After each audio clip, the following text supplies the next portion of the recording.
పూరా లోకల్. ఇక నాకు తెలిసి బీజేపీ బిల్లు ఆమోదిస్తుందని నేను అనుకోను.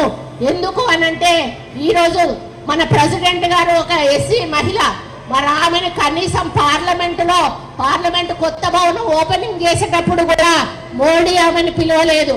ఎందుకంటే ఆమె వీడో అని చెప్పి ఆమెను పిలవలేదు.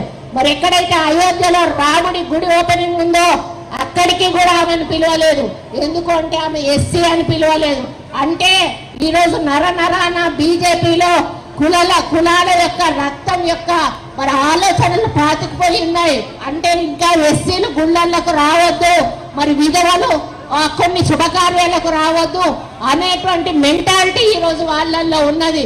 అటువంటి వాళ్ళు బీసీలకు న్యాయం చేస్తారనేటువంటి నమ్మకం నాకు లేదు. కానీ ఒకటి మాత్రం నేను చెప్పగలుగుతా ఉన్నాను, మీరు ఇవ్వకపోతే ఈరోజు బీసీ ప్రజలు ఊరుకునే పరిస్థితిలో లేరు. మీరు నల్ల చట్టాలు ఏదైతే రైతుల పేరిట తెచ్చారో అవి విత్డ్రా చేసుకునే వరకు పోరాటం ఎలాగైతే కొనసాగిందో ఈరోజు బీసీ 42% రిజర్వేషన్ మీరు దేశవ్యాప్తంగా అమలు చేసే వరకు కూడా మా బీసీల పోరాటం కొనసాగుతుంది అని చెప్పి ఈ సందర్భంగా నేను విజ్ఞప్తి చేస్తా ఉన్నాను. ఇదేదో గాలికో ధూళికో వెళ్ళిపోయేటువంటి పోరాటం కాదు. శతాబ్దాల కాలంగా బీసీలకు రిజర్వేషన్లు లేవు.